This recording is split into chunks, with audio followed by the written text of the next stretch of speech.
नमस्कार मंडळी. आज मन खूप उदास आहे. का ते सांगते. तुम्हाला एअरपोर्टचं व्हिडिओ बघून कळलंच असेल. आज माझी पाखरं बाहेर चाललीत बघा. माझा मुलगा, सून, माझा नातू, माझा मल्हार चाललेत. सुट्टी संपली त्यांची. खूप वाईट वाटतं. आपली मुलं, आपली जीवाची माणसं इतकी लांब गेली की खूपच वाईट वाटतं. आज मन उदास झाले खूप. रात्रीची फ्लाईट असल्यामुळं मल्हार झोपेतच आहे. त्याला इतकं काही कळलं नाही आपण कुठं चाललोय तो. हे बघ,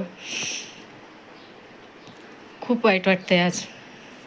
इतकं सामान, इतका बॅगा सांभाळून, लहान मूल सांभाळून सोपी गोष्ट नसते परदेशात राहणं. गेली 8 वर्ष ते राहत आहेत तिथं, पण मल्हार आल्यापासून आम्हाला खूप त्रास होतो ते चालले की. हे बघा, झोपेतच आहे तो.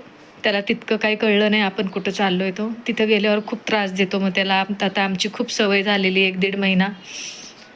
आता पुढच्या वर्षाशिवाय येणार नाही. हे बघा, पण काय करणार. आपलं करिअर, मुलांच्या भविष्यासाठी लांब राहावंच लागतं.